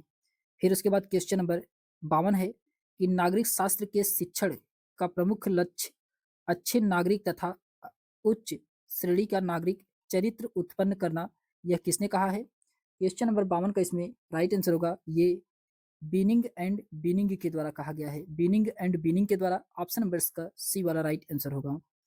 इसके एक्सप्लेनेशन दिया गया है कि बीनिंग एंड बीनिंग के अनुसार नागरिक शास्त्र के शिक्षण का प्रमुख लक्ष्य अच्छे नागरिक तथा उच्च श्रेणी का नागरिक चरित्र उत्पन्न करना है। लोकतांत्रिक व्यवस्था की बेहतर जानकारी नागरिक शास्त्र से ही मिलती है। फिर उसके बाद आता है क्वेश्चन नंबर 53 है कि किसने कहा नागरिक शास्त्र अधिक और कम मानव ज्ञान की वह उपयोगी शाखा है जो नागरिक से संबंधित प्रत्येक चीजें का वर्णन करती है। ये किसके द्वारा कहा गया है? क्वेश्चन नंबर 53 का इसमें राइट आंसर होगा ये गार्नर के द्वारा। गार्नर के द्वारा कहा गया है। ऑप्शन नंबर इसका फर्स्ट वाला राइट आंसर होगा, गार्नर के द्वारा कहा गया है। इसके एक्सप्लेनेशन दिया गया है कि गार्नर ने नागरिक शास्त्र को परिभाषित करते हुए कहा है कि नागरिक शास्त्र अधिक और कम मानव ज्ञान की वह उपयोगी शाखा है जो नागरिक से संबंधित प्रत्येक चीज कम वर्णन करती है। फिर क्वेश्चन नंबर 54 है कि किसने कहा कि नागरिक शास्त्र नागरिकता का विज्ञान और दर्शन है? ये किसके द्वारा कहा गया है? तो इसका राइट आंसर होगा प्रोफेसर पुनतांबेकर। प्रोफेसर पुनतांबेकर के द्वारा कहा गया है। ऑप्शन नंबर इसका डी वाला राइट आंसर होगा। इसके एक्सप्लेनेशन दिया गया है कि प्रोफेसर पुनतांबेकर ने कहा है कि नागरिक शास्त्र नागरिकता का विज्ञान और दर्शन है। फिर उसके बाद आता है क्वेश्चन नंबर 55 है कि राजनीति के अध्ययन में सबसे केंद्रीय सिद्धांत क्या है? क्वेश्चन नंबर 55 का इसमें राइट आंसर होगा राज्य। राज्य, ऑप्शन नंबर इसका ई वाला राइट आंसर होगा, राज्य है। फिर उसके बाद आता है क्वेश्चन नंबर 6, इसके एक्सप्लेनेशन दिया गया है कि राजनीति के अध्ययन में राज्य सबसे केंद्रीय सिद्धांत है। राजनीतिक विज्ञान राजनीतिक संस्थाओं एवं राजनीतिक प्रक्रियाओं का अध्ययन है। इसके लिए राज्य अनिवार्य है। राज्य के लिए अनिवार्य तत्व जनसंख्या, निश्चित भूभाग, सरकार एवं प्रभुसत्ता है। राजनीतिक मूलतः इन्हीं का व्यापक अध्ययन करता है। राजनीतिक इन्हीं का व्यापक अध्ययन करता है। फिर उसके बाद आता है क्वेश्चन नंबर 56 है कि डेविड ईस्टन के अनुसार निम्नलिखित में से कौन सी राजनीतिक व्यवस्था में नियामक कार्यविधियां होती हैं? क्वेश्चन नंबर 56 का इसमें राइट आंसर होगा ये होता है सामाजिक सांस्कृतिक मानदंड। सामाजिक सांस्कृतिक मानदंड, ऑप्शन नंबर इसका फर्स्ट वाला राइट आंसर होगा। इसके एक्सप्लेनेशन दिया गया है कि डेविड ईस्टन के व्यवस्था सिद्धांत में अत्यधिक मांगों को रोकने के लिए नियामकीय यंत्रों का आवश्यक माना गया है जो कि मांगों को नियंत्रित करते हैं। सामाजिक सांस्कृतिक मानदंडों का मांगों पर नियंत्रण करता है जिसका कार्य यह जांच करना है कि कौन कौन सी मांगे उचित और कौन कौन सी मांगे उचित नहीं है। फिर उसके बाद आता है क्वेश्चन नंबर 57 है कि राजनीतिक विज्ञान में व्यवहार क्रांति के जनक के रूप में किसे जाना जाता है? क्वेश्चन नंबर 57 का इसमें राइट आंसर होगा डेविड ईस्टन को। डेविड ईस्टन को जाना जाता है। ऑप्शन नंबर इसका फर्स्ट वाला राइट आंसर होगा डेविड ईस्टन को। इसके एक्सप्लेनेशन दिया गया है कि डेविड ईस्टन को व्यवहारवादी क्रांति का जनक माना जाता है। इसके अतिरिक्त रॉबर्ट ए डहल और हाइजियोलो को व्यवहारकारी क्रांति में विशेष योगदान है। राजनीति विज्ञान में व्यवहारवाद एक ऐसा प्रभावशाली राजनीतिक सिद्धांत है जिसने राजनीतिक अध्ययन करने में मूल्यों को तरहीज देने के विरोध किया है। यह राजनीति को प्राकृतिक विज्ञानों के तर्ज पर समझना चाहिए। फिर उसके बाद आता है क्वेश्चन नंबर 58 है कि ईस्टन ने वर्ष 1969 में राजनीतिक विज्ञान में किस प्रकार अपने प्रचंड संशोधन का वर्णन किया है? तो क्वेश्चन नंबर 58 का इसमें राइट आंसर होगा ये वास्तविक क्रांति से। वास्तविक क्रांति से, ऑप्शन नंबर इसका बी वाला राइट आंसर होगा, वास्तविक क्रांति से। फिर उसके बाद आता है इसके एक्सप्लेनेशन दिया गया है कि राजनीतिक व्यवहार के अध्ययन से व्यवहारवाद राजनीति उसकी रचनाओं, प्रक्रियाओं आदि के बारे में वैज्ञानिक व्याख्या प्रस्तुत करने का प्रयास करता है। व्यवहारवाद की सबसे बड़ी कमी यह है कि इसने राजनीति विज्ञान को प्राकृतिक विज्ञान बनाने पर जोर देने लगा। इसकी कमियों को दूर करने के लिए स्टर्न ने 1969 में राजनीतिक विज्ञान में अपने प्रचंड संशोधन का वर्णन वास्तविक क्रांति के रूप में किया है। फिर उसके बाद आता है क्वेश्चन नंबर 59 है कि नीचे दो कथन दिए गए हैं, अभिकथन ए और कारण आर दिया गया है। आपको इसमें पढ़ करके सही उत्तर का चयन करना है, कौन सा इसमें सही है। तो अभिकथन ए में कहा जा रहा है कि 1950 के दशक में विकास के सिद्धांत यथा व्यवहारवाद एक सार्वभौमिक रूप से स्वीकृति प्रतिमान के रूप में कभी विकसित नहीं हो पाया, क्योंकि वे स्थानीय रूप से सीमित रह गए। ये क्या है? अभिकथन इसका सही है। अभिकथन इसका सही है। फिर उसके बाद आता है अभिकथन सही है। कारण आर में कहा जा रहा है कि उनका उद्भव शीत युद्ध के दौरान हुआ तथा परिणाम स्वरूप पक्षपातपूर्ण था। ये भी इसमें सही है। दोनों इसमें सही है और इसका एक्सप्लेनेशन भी सही है। दोनों सही है, इसका एक्सप्लेनेशन भी सही है। तो ऑप्शन नंबर इसका फर्स्ट वाला राइट आंसर होगा। ए और आर दोनों सही है। आर ए की व्याख्या कर रहा है। इसके एक्सप्लेनेशन दिया गया है कि 1950 के दशक में विकास के सिद्धांत तथा व्यवहारवाद एक सार्वभौमिक रूप से स्वीकृति प्रतिमान के रूप में कभी विकसित नहीं हो पाया, क्योंकि वे स्थानीय रूप से सीमित रह गए एवं उनका उद्भव शीत युद्ध के दौरान हुआ। परिणाम स्वरूप पक्षपातपूर्ण था। यह सार्वभौम रूप से इसीलिए धारण नहीं कर पाया, क्योंकि यह राजनीतिक विज्ञान को प्रकृति विज्ञान के नक्शे कदम पर ले चलने का प्रयास करने लगा। फिर उसके बाद आता है क्वेश्चन नंबर 60 है कि किसने कहा राजनीतिक मूल्यों का आधिकारिक आवंटन है। ये किसके द्वारा कहा गया है? क्वेश्चन नंबर 60 का इसमें राइट आंसर होगा। ये कहा गया है डेविड स्टर्न के द्वारा। डेविड स्टर्न के द्वारा ऑप्शन नंबर इसका सी वाला राइट आंसर होगा। डेविड स्टर्न के द्वारा कहा गया है। फिर उसके बाद आता है इसके एक्सप्लेनेशन दिया गया है कि डेविड स्टर्न ने कहा है कि राजनीतिक मूल्यों का आधिकारिक आवंटन है। स्टर्न ने ही 1953 में प्रकाशित पुस्तक the politics system an inquiry into the state of political science में व्यवस्था उपागम सिद्धांत दिया है, जिसमें राजनीतिक व्यवस्था उपागम का विश्लेषण करते हुए राजनीतिक मूल्यों के आधिकारिक आवंटन की बात करते हैं। फिर उसके बाद आता है क्वेश्चन नंबर 61 है। क्वेश्चन नंबर 61 में कहा जा रहा है कि डेविड स्टर्न के आगत निर्गत विश्लेषण के मुख्य चार क्या हैं? तो मुख्य चर क्या है? क्वेश्चन नंबर 61 का इसमें राइट आंसर क्या होगा? तो इसमें मुख्य चर क्या है? तो मांग है, समर्थन है, पुनः निवेश है। तो मांग है, समर्थन है, पुनः निवेश है। तो ऑप्शन नंबर इसका डी वाला राइट आंसर होगा। उपरोक्त में से सभी हैं। इसके एक्सप्लेनेशन दिया गया है कि डेविड स्टर्न ने राजनीतिक व्यवस्था का निरूपण आगत निर्गत मॉडल इनपुट आउटपुट मॉडल के माध्यम से किया है। इसके लिए डेविड स्टर्न द्वारा मांग, समर्थन व पुनर्निवेश चरों का प्रयोग किया है, जहां समाज व पर्यावरण से आने वाली मांगों का समर्थन आगत है, जबकि राजनीतिक व्यवस्था द्वारा उन पर किए गए निर्णय व प्रतिक्रिया निर्गत है। स्टर्न ने अपनी व्यवस्था को गतिशीलता प्रदान करते हुए पुनः निवेश का अतिभार से बचाने के लिए गेट कीपिंग की भी व्यवस्था की है। गेट कीपिंग की भी व्यवस्था की है।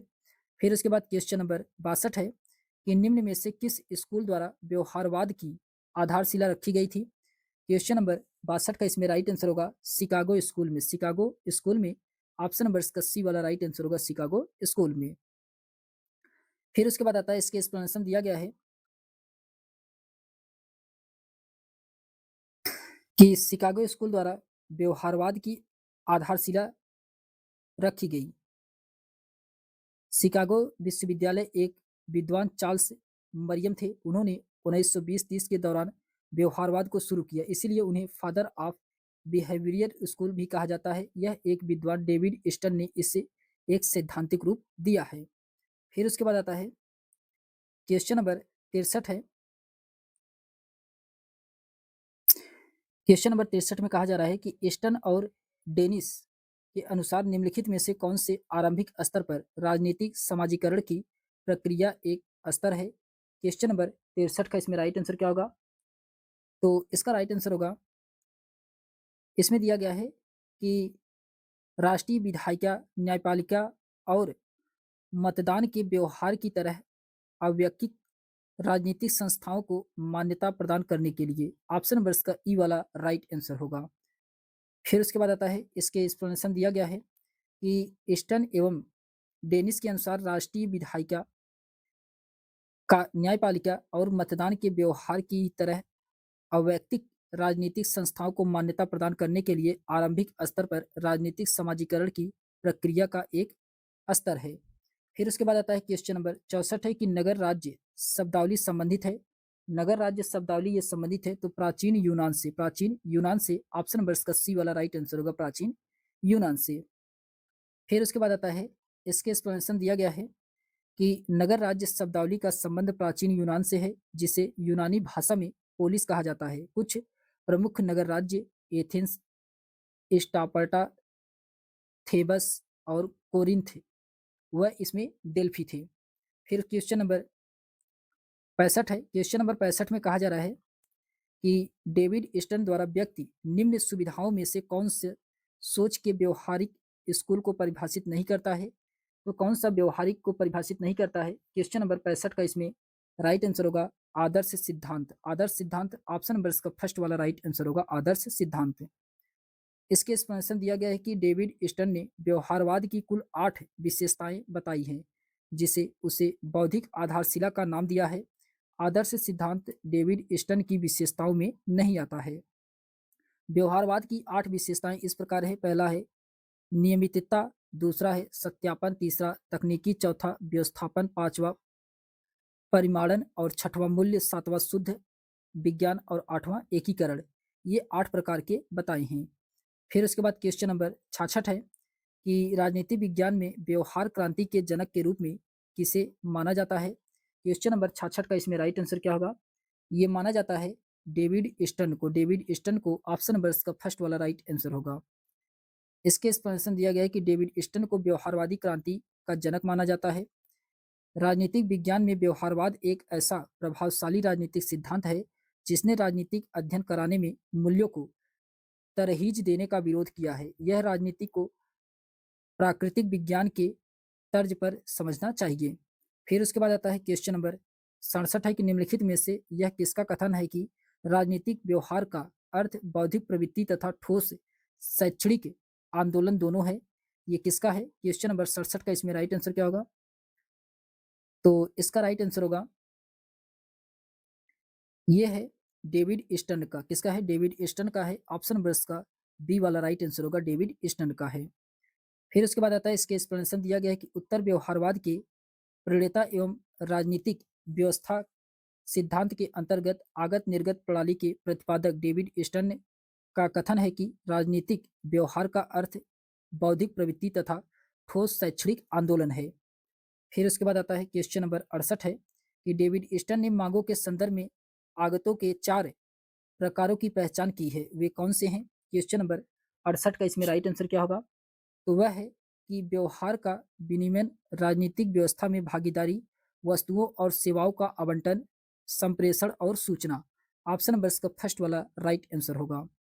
फिर उसके बाद आता है, इसके एक्सप्लेनेशन दिया गया है कि डेविड ईस्टन ने मांगों के संदर्भ में आगतों के 4 प्रकार व्यवहार का विनियमन, राजनीतिक व्यवस्था की भागीदारी, सेवाओं और वस्तुओं का आवंटन, संप्रेषण और सूचना की पहचान की थी। ईस्टन ने व्यवस्था के आगत निर्गत मॉडल को विकसित किया था। फिर उसके बाद आता है क्वेश्चन नंबर 69 है कि निम्नलिखित में से कौन सा कथन सही नहीं है। आपको बताना है इसमें से कौन सा कथन सही नहीं है। क्वेश्चन नंबर 69 में इसमें पारंपरिक राजनीतिक सिद्धांत अनुशासन मूलक और मानकीय है, जो कि सही है। व्यवहारवादी राजनीतिक सिद्धांत एक रूपताओं और नियमितताओं से जुड़ा हुआ है, ये भी सही है। फिर उत्तर व्यवहारिक राजनीतिक सिद्धांत कार्रवाई और संगतता से जुड़ा हुआ है, ये भी इसमें सही है। फिर उसके बाद उत्तर व्यवहारवादी राजनीतिक सिद्धांत समग्रता नहीं है, ये क्या है, गलत है। ऑप्शन नंबर इसका डी वाला यही इसमें क्या है, सही नहीं है। फिर उसके बाद आता है, इसके एक्सप्लेनेशन दिया गया है कि यह कथन सत्य नहीं है कि उत्तर व्यवहारवादी राजनीतिक सिद्धांत समग्रतात्मक नहीं है। राजनीति विज्ञान के क्षेत्र में उत्तर व्यवहारवादी क्रांति का सूत्रपात व्यवहारवाद के विकास में योगदान देने वाले डेविड ईस्टन ने ही किया था। डेविड ईस्टन ने व्यवहारवादी यानी कि व्यवहारवाद से आई कमियों को दूर करने के लिए उत्तर व्यवहारवाद को जन्म दिया। फिर उसके बाद क्वेश्चन नंबर 70 है कि राजनीति शास्त्र के अध्ययन के व्यवहारवादी उपागम के विकास के लिए उत्तरदायी राजनीति वैज्ञानिक कौन था। क्वेश्चन नंबर 70 का इसमें राइट आंसर होगा डेविड ईस्टन है। कौन है? डेविड ईस्टन है। ऑप्शन नंबर सी वाला राइट आंसर होगा, डेविड ईस्टन है। इसके एक्सप्लेनेशन दिया गया है कि राजनीतिक शास्त्र के अध्ययन के व्यवहारवादी उपागम के लिए विकास के लिए उत्तरदायी राजनीतिक वैज्ञानिक डेविड ईस्टन है। व्यवहारवाद का आशय मानव के प्रेक्षण योग्य व्यवहार का अध्ययन करना है। व्यवहारवाद का मूल्य उद्देश्य राजनीति विज्ञान में एक सामान्य सिद्धांत का निर्माण करना है, जैसे कि प्राकृतिक विज्ञान में होता है। फिर उसके बाद आता है क्वेश्चन नंबर 71 है। फिर उसके बाद आता है क्वेश्चन नंबर 71 है कि निम्नलिखित में से कौन से दो सही हैं। आपको बताना है इसमें से कौन सा दो सही है कथन। तो इसमें पहला ही है कि ऑगस्ट कॉम्पटे के अनुसार प्रेक्षण, प्रयोग व तुलना मुख्य विधियां हैं, जो कि ये क्या है? सही है। बी में कहा जा रहा है ब्लंटसली के अनुसार दार्शनिक व ऐतिहासिक विधियां सही विधियां होती हैं, ये भी सही है। समकालीन समय में बहुत कम विचारक व्यवहारवादी व आगमनात्मक यानी कि इंडिक्यूट विधियों का उपयोग करते थे, ये जो कि क्या है? गलत है। फिर उसके बाद आता है कि जॉन रॉल्स से निगमनात्मक व मताग्रही विधियों का उपयोग किया गया था, ये भी इसमें क्या है? गलत है। इसमें ए और बी वाला क्या था? सही था। ए और बी वाला सही था, तो ऑप्शन नंबर इसका ए वाला राइट आंसर होगा। ए और बी इसमें क्या है? सही है। इसके एक्सप्लेनेशन दिया गया है अगस्ट कॉम्पटे के अनुसार प्रेक्षण, प्रयोग, तुलना मुख्य विधियां हैं। ब्लांटसली के अनुसार दार्शनिक व ऐतिहासिक विधियां सही विधियां होती हैं। फिर उसके बाद आता है क्वेश्चन नंबर 72 है कि निम्नलिखित में से कौन एक राजनीतिक व्यवहारवाद की विशेषता नहीं है। तो राजनीतिक व्यवहारवाद की विशेषता इसमें से कौन सा एक नहीं है? तो राजनीतिक मूल्यों को प्राथमिकता ऑप्शन नंबर इसका सी वाला राइट आंसर होगा। इसके एक्सप्लेनेशन दिया गया है कि राजनीतिक मूल्यों को प्राथमिकता राजनीतिक व्यवहारवाद की विशेषता नहीं है। रॉबर्ट डहल के अनुसार व्यवहारवादी क्रांति परंपरागत राजनीतिक विज्ञान की असफलताओं के प्रति असंतोष का परिणाम है। इस क्रांति का उद्देश्य राजनीतिक विज्ञान को अधिक वैज्ञानिक बनाना है। फिर उसके बाद आता है कि व्यवहारवाद अपनी प्रकृति से एक अनुभववादी वैज्ञानिक उपागम है, जो कि राजनीतिक घटनाओं तथा तथ्यों की वैज्ञानिक की व्याख्या करता है। व्यवहारवाद के विकास में योगदान देने वाली कुछ महत्वपूर्ण रचनाएं अधोलिखित रूप से इस प्रकार हैं। तो इसमें है ग्राहम वाल्स की रचना, इसमें ह्यूमन नेचर इन पॉलिटिक्स 1908। फिर उसके बाद आता है कि अथर बेंटले की पुस्तक द प्रोसेस ऑफ गवर्नमेंट 1908 का व्यवहारवाद में विशेष महत्व है। फिर व्यवहारवाद के विकास में चार्ल्स मेरियम की पुस्तक न्यू एस्पेक्ट ऑफ पॉलिटिकल्स 1925 का अत्यंत महत्वपूर्ण स्थान है। हेरल्ड्स लासवेल की रचना politics who gets what when how 1936 में है। फिर उसके बाद क्वेश्चन नंबर 73 है कि सूची फर्स्ट को सूची सेकंड से सुमेलित कराना है। क्वेश्चन नंबर 73 में इसमें दिया गया है जॉर्ज एच सिबाइन। जॉर्ज एच सिबाइन ये जो कि ऐतिहासिक उपागम है, पहला सही है। जॉर्ज कैटलिन ये जो कि समाज वैज्ञानिक उपागम है, दूसरा सही है। लियो स्ट्रास ये जो कि लियो स्ट्रास दार्शनिक उपागम है, तो तीसरा सही है। ग्राहम वलास ये जो कि मनोवैज्ञानिक उपागम है, तो ये चौथा सही है। तो ए का पहला, बी का दूसरा, सी का तीसरा, डी का चौथा इसमें क्या है? सही है। तो ऑप्शन नंबर इसका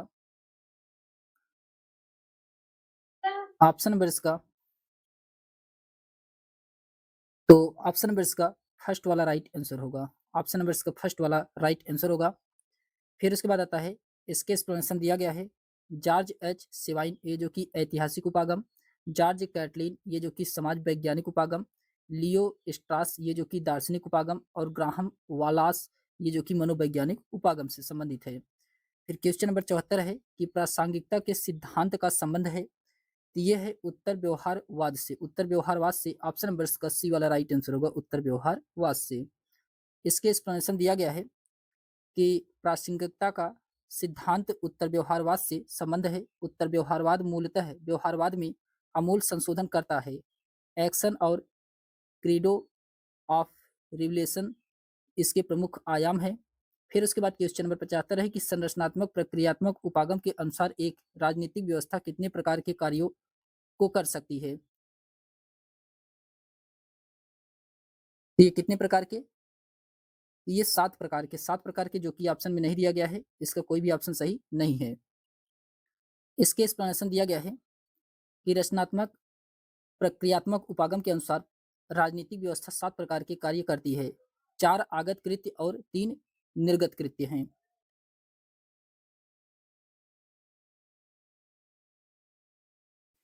फिर उसके बाद आता है क्वेश्चन नंबर 76 है कि संरचनात्मक प्रक्रियात्मक सिद्धांत का संबंध है, ये किससे है? क्वेश्चन नंबर 76 का इसमें राइट आंसर होगा राज्य की कार्यविधि से ऑप्शन नंबर इसका सी वाला राइट आंसर होगा। इसके एक्सप्लेनेशन दिया गया है कि संरचनात्मक कार्यात्मक सिद्धांत का संबंध राज्य की कार्यविधि से है। यह सिद्धांत राज्य की क्षमताओं एवं क्रियाओं के आधार पर राज्य के कार्य व्यवहार की समीक्षा करता है। क्वेश्चन नंबर 77 है कि निम्नलिखित में से कौन निवेश निर्गत सिद्धांत के संबंधित है? क्वेश्चन नंबर 77 का इसमें राइट आंसर होगा ईस्टर्न। ईस्टर्न ऑप्शन नंबर इसका फर्स्ट वाला राइट आंसर होगा ईस्टर्न। इसके एक्सप्लेनेशन दिया गया है कि ईस्टर्न ने निवेश निर्गत सिद्धांत का प्रतिपादन किया। इसका प्रतिपादन उन्होंने अपनी पुस्तक पॉलिटिकल सिस्टम 1953 में किया था। तो पॉलिटिकल सिस्टम 1953 में किया था। फिर उसके बाद क्वेश्चन नंबर 78 है कि राजनीतिक व्यवस्था की संरचनाओं तथा प्रक्रियाओं के आधार पर कौन व्याख्या करता है? तो इसका राइट आंसर होगा आमंडन। आमंडन ऑप्शन नंबर इसका डी वाला राइट आंसर होगा आमंड। फिर उसके बाद इसके एक्सप्लेनेशन दिया गया है कि आमंड जो कि ये 1911 से 2002 तक राजनीतिक व्यवस्था की संरचनाओं तथा प्रक्रियाओं के आधार पर व्याख्या करता है। 1970 के दशक में आमंड ने इस संकल्पना का विकास किया था। फिर उसके बाद आता है क्वेश्चन नंबर 79 है कि किसने माना है कि राजनीतिक मूल्यों का आधिकारिक निर्धारण है? ये किसके द्वारा कहा गया है? ये स्टर्न के द्वारा। स्टर्न के द्वारा ऑप्शन नंबर इसका डी वाला राइट आंसर होगा स्टर्न के द्वारा। इसके एक्सप्लेनेशन दिया गया है कि डेविड स्टर्न ने अपनी पुस्तक political system and inquiry in the state of political science 1953 के अंतर्गत यह तर्क दिया कि राजनीतिक मूल्यों का आधिकारिक निर्धारण है। फिर उसके बाद आता है क्वेश्चन नंबर 80 है कि व्यवहारवाद शब्द का सर्वप्रथम किसके द्वारा किया गया था? क्वेश्चन नंबर 80 का इसमें राइट आंसर होगा जेबी वाटसन के द्वारा। जेबी वाटसन के द्वारा ऑप्शन नंबर इसका डी वाला राइट आंसर होगा जेबी वाटसन के द्वारा। इसके एक्सप्लेनेशन दिया गया है कि व्यवहारवाद शब्द का सर्वप्रथम प्रयोग जेबी वाटसन द्वारा प्रकाशित article philosophy as a behaviourist view its 1953 में किया गया था। इस आधार शिला रखने का श्रेय शिकागो स्कूल 1930 के दशक को दिया जाता है। व्यवहारवाद का जोर राजनीतिक विज्ञान को प्राकृतिक विज्ञान की भांति एक तत्परक विज्ञान में बदलने पर था। फिर उसके बाद आता है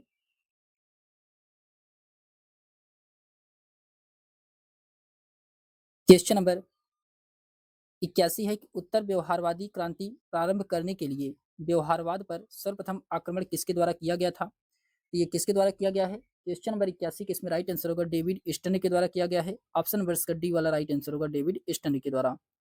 इसके एक्सप्लेनेशन दिया गया है कि उत्तर व्यवहारवाद का प्रतिपादन डेविड ईस्टर्न के द्वारा 1969 में अमेरिकन पॉलिटिकल साइंस एसोसिएशन की बैठक में किया गया था। ईस्टर्न के द्वारा व्यवहारवाद की मान्यताओं पर प्रहार करते हुए उत्तर व्यवहारवाद एक वास्तविक क्रांति है। उत्तर व्यवहारवाद के सिद्धांत तथ्यों को बनाए रखने हेतु मूल्यों के संयोजन पर बल दिया गया है। इसके द्वारा प्रासंगिक व क्रिया प्रतिष्ठा का प्रयोग पर जोर दिया गया है। फिर उसके बाद क्वेश्चन नंबर 82 है कि प्रासंगिकता के सिद्धांत का संबंध है। तो क्वेश्चन नंबर 82 का इसमें राइट आंसर होगा उत्तर व्यवहारवाद से ऑप्शन नंबर इसका डी वाला राइट आंसर होगा। इसके एक्सप्लेनेशन दिया गया है कि प्रासंगिकता के सिद्धांत का संबंध उत्तर व्यवहारवाद से है। डेविड ईस्टर्न ने 1969 में अमेरिकन पॉलिटिक्स साइंस एसोसिएशन के अध्यक्षीय संबोधन में इसकी घोषणा की है कि वे इसे एक वास्तविक क्रांति की संज्ञा दी जाए। उत्तर व्यवहारवाद में व्यवहारवाद के गुणों यथा तथ्यों को बनाए रखने हेतु मूल्यों के सामंजस्य पर बल दिया है। उत्तर व्यवहारवाद में प्रमुखतः प्रासंगिकता व क्रियानिष्ठा पर बल दिया गया है। फिर उसके बाद आता है क्वेश्चन नंबर 83 है कि किसने माना है कि राजनीतिक मूल्यों का आधिकारिक निर्धारण है? ये किसके द्वारा माना गया है? क्वेश्चन नंबर 83 का इसमें राइट आंसर होगा ये माना गया है ईस्टर्न के द्वारा। ईस्टर्न के द्वारा ऑप्शन नंबर इसका फर्स्ट वाला राइट आंसर होगा ईस्टर्न के द्वारा। फिर उसके बाद आता है इसके एक्सप्लेनेशन दिया गया है कि डेविड स्टर्न ने राजनीतिक व्यवस्था का विश्लेषण करते हुए कहा है कि राजनीतिक मूल्यों का आधिकारिक आवंटन है। स्टर्न मानता है कि राजनीतिक व्यवस्था नीतियों के माध्यम से मूल्यों का आवंटन करती है। यह प्राधिकारिक होता है तथा समाज पर बाह्य रूप से लागू होता है। फिर उसके बाद क्वेश्चन नंबर 84 है कि निम्नलिखित में से कौन सा निवेश निर्गत सिद्धांत से संबंधित है। तो निवेश निर्गत सिद्धांत से ये स्टर्न संबंधित है। स्टर्न है, ऑप्शन नंबर सी वाला राइट आंसर होगा स्टर्न। इसके एक्सप्लेनेशन दिया गया है कि डेविड स्टर्न ने 1953 में व्यवस्था विश्लेषण के अंतर्गत आगत निर्गत सिद्धांत इनपुट आउटपुट मॉडल प्रस्तुत किया है। स्टर्न ने राजनीतिक व्यवस्था का विश्लेषण निवेश व निर्गत के माध्यम से किया है, जहां निवेश समाज या पर्यावरण से आने वाली मांग व समर्थन है। स्टर्न ने आगत के अंतर्गत मांगों और समर्थन रख रखा है और बताया है कि राजनीतिक व्यवस्था के विश्लेषण में अत्यधिक गति पाई जाती है। वह यह व्यवस्था सदैव चलती रहती है जिसमें पुनर्निवेश के माध्यम से गतिशील मिलता है। उन्हें राजनीतिक व्यवस्था को सूचना मांग के अतिभार से बचाने हेतु गेट कीपिंग की व्यवस्था की गई है। फिर उसके बाद क्वेश्चन नंबर 85 है कि a system analysis of political life के लेखक कौन है। क्वेश्चन नंबर 85 का इसमें राइट आंसर होगा डेविड स्टर्न है। डेविड स्टर्न है, ऑप्शन नंबर इसका बी वाला राइट आंसर होगा डेविड स्टर्न है। इसके एक्सप्लेनेशन दिया गया है a system analysis of political life के लेखक डेविड स्टर्न है। यह 1965 में प्रकाशित हुआ था। क्वेश्चन नंबर 86 है कि निम्नलिखित में से कौन सी परंपरागत राजनीतिक सिद्धांत की विशेषता नहीं है। तो मानव व्यवहार का अन्वेषण ये जो कि नहीं है। ऑप्शन नंबर इसका बी वाला राइट आंसर होगा।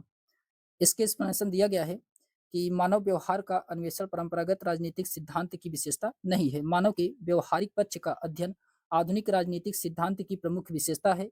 अन्य शेष विशेषताएं परंपरागत राजनीतिक सिद्धांत की विशेषता हैं। फिर उसके बाद क्वेश्चन नंबर 87 है कि परंपरागत राजनीतिक सिद्धांत के समर्थकों के रूप में निम्नलिखित में से कौन सा युग में सही सुमेलित नहीं है। इसमें बताना है कौन सा युग में सही सुमेलित नहीं है। हन्ना आरंट जो कि ये विचारधारा और राजनीतिक सिद्धांत के बीच असंगति है जो कि सही है।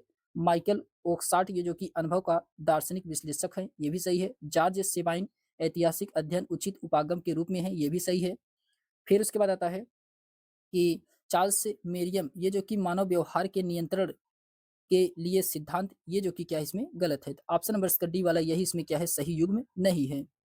इसके एक्सप्लेनेशन दिया गया है कि चार्ल्स मेरियम को व्यवहारवादी राजनीतिक विज्ञान का बौद्धिक जनक माना जाता है। फिर उसके बाद आता है क्वेश्चन नंबर 88 है कि व्यवहारवाद की किस बौद्धिक आधारशिला के अनुसार सिद्धांत शोध पर आधारित होना चाहिए। क्वेश्चन नंबर 88 का इसमें राइट आंसर होगा व्यवस्थाकरण पे। व्यवस्थाकरण पे ऑप्शन नंबर का सी वाला राइट आंसर होगा व्यवस्थाकरण पे। इसके एक्सप्लेनेशन दिया गया है कि व्यवहारवाद की व्यवस्थाकरण रूपी बौद्धिक आधार के अनुसार सिद्धांत शोध पर आधारित होना चाहिए। स्टर्न ने व्यवहारवाद की 8 बौद्धिक आधारशिलाओं का जिक्र किया है जो कि इस प्रकार है। पहला है नियमितताएं, दूसरा है सत्यापन, तीसरा तकनीकी, चौथा परिमाणीकरण, पांचवा मूल्य, छठवां व्यवस्थापन, सातवां शुद्ध विज्ञान और आठवां समायोजन है।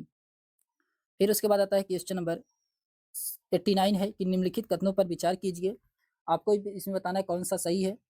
तो पहला है कि व्यवहारवाद राजनीतिक सिद्धांतों को विचारों के मात्र क्रमबद्ध और बौद्धिक इतिहास के रूप में जिसकी कोई व्यवहारिक प्रासंगिकता नहीं है खारिज करता है जो कि क्या है सही है।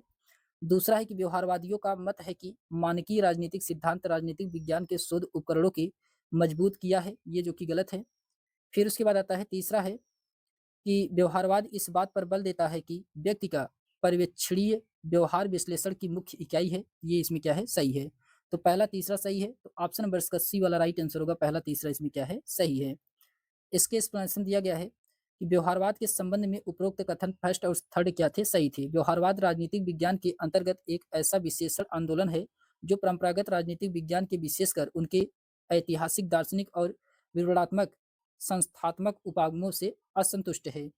फिर उसके बाद आता है क्वेश्चन नंबर 90 है कि निम्नलिखित में से कौन सी व्यवहारवाद की कमी नहीं है। तो व्यवहारवाद की कमी इसमें से कौन सा नहीं है। क्वेश्चन नंबर 90 का इसमें राइट आंसर होगा कि व्यवहारवाद इस बात पर बल दिया कि सिद्धांत के रूप में क्या महत्वपूर्ण है, न कि इस पर किसका मापन हो सकता है। तो ऑप्शन नंबर इसका बी वाला राइट आंसर होगा। इसके एक्सप्लेनेशन दिया गया है कि व्यवहारवाद ने इस बात पर बल दिया है कि सैद्धांतिक रूप से क्या महत्वपूर्ण है, न कि इस पर किसका मापन हो सकता है। यह व्यवहारवाद की कमी अपितु विशेषता है। कमी नहीं अपितु क्या है? विशेषता है। फिर क्वेश्चन नंबर 91 है कि निम्नलिखित में से उत्तर व्यवहारवाद से संबंधित सही कथन नहीं है। तो कौन सा इसमें सही कथन नहीं है? क्वेश्चन नंबर 91 में यह अनुप्रयुक्त ज्ञान पर बल देता है, जो कि सही है। इसमें समिष्ट विश्लेषण पर ध्यान दिया जाता है, तो ये भी सही है। फिर उसके बाद आता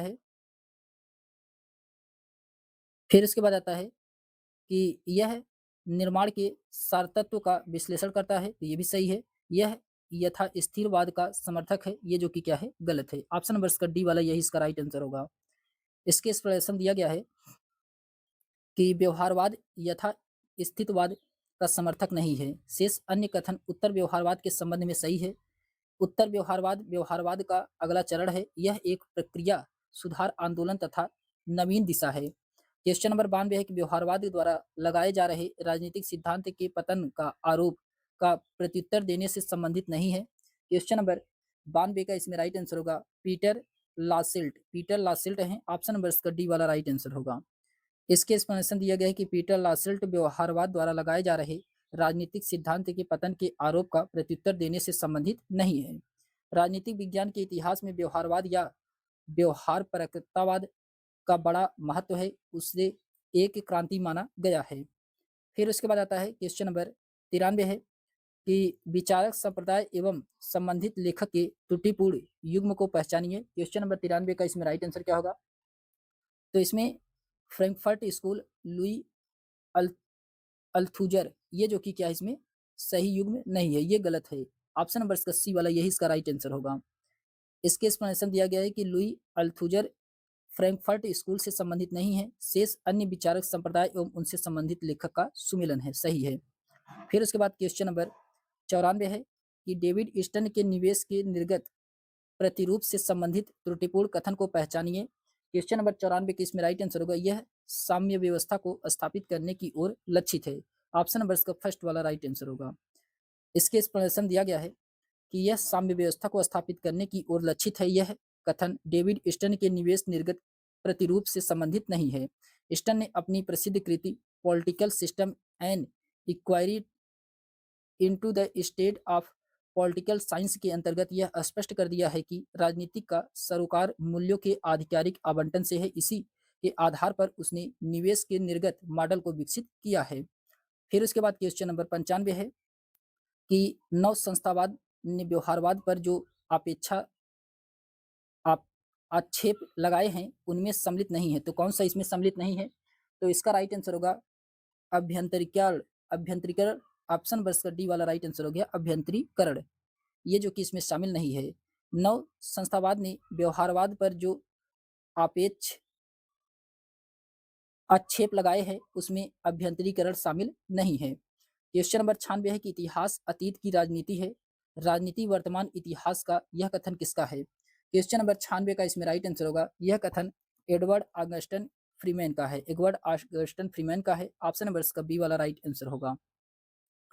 फिर उसके बाद आता है इसके एक्सप्लेनेशन दिया गया है कि फ्रीमैन 1823 से 1992 19वीं शताब्दी के एक अंग्रेजी इतिहासकार, स्थापत्य कलाकार और लिबरल राजनीतिज्ञ थे। उनका प्रसिद्ध कथन है कि इतिहास अतीत की राजनीति है, राजनीति वर्तमान का इतिहास है।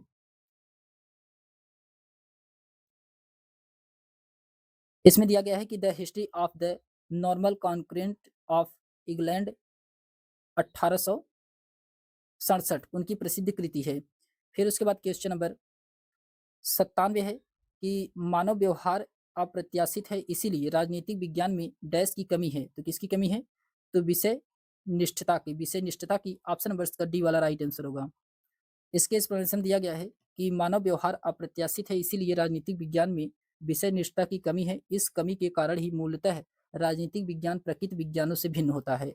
मानव व्यवहार परिस्थितिजन्य भी होता है जो बदलता रहता है, अतः इसमें भविष्यवाणी नहीं की जा सकती, ना ही इसमें सत्यापनशीलता होती है। फिर उसके बाद क्वेश्चन नंबर 98 है कि किस अवधि में उत्तर व्यवहारवादिकता प्रमुखता की ओर बढ़ा है? क्वेश्चन नंबर 98 का इसमें राइट आंसर होगा ये बढ़ा है 1960 से 1970 के दशक में। ऑप्शन नंबर इसका सी वाला राइट आंसर होगा। इसके एक्सप्लेनेशन दिया गया है कि राजनीतिक विज्ञान में उत्तर व्यवहार 1960 और 1970 के दशक में प्रमुखता की ओर बढ़ा। उत्तर व्यवहारवाद का प्रतिपादन डेविड ईस्टन ने वर्ष 1969 में अमेरिकन पॉलिटिक्स साइंस एसोसिएशन की बैठक में विविध विधिवत किया है। यह व्यवहारवाद का शोधन है, जो कि खंडन नहीं है। फिर उसके बाद आता है क्वेश्चन नंबर 99 है कि आधुनिक राजनीतिक विश्लेषण पर प्रसिद्ध किताबें मॉडर्न पॉलिटिकल एनालिसिस 1963 और who governors democracy and power in an American city 1961 के लेखक कौन हैं? तो इसके लेखक हैं जी विलियम डामहोम। सॉरी, इसके लेखक हैं रॉबर्ट ए डहल हैं। ऑप्शन नंबर इसका सी वाला राइट आंसर होगा। इसके लेखक कौन है? तो रॉबर्ट ए डहल हैं। ऑप्शन नंबर इसका सी वाला राइट आंसर होगा, रॉबर्ट ए डहल। फिर उसके बाद आता है क्वेश्चन नंबर 100 है। इसको हम लोग नेक्स्ट वीडियो में देखेंगे क्वेश्चन नंबर 100 से। तो आज के लिए बस इतना ही। मिलते हैं हम लोग एक नेक्स्ट वीडियो में। तब तक के लिए सभी दोस्तों को बहुत बहुत धन्यवाद।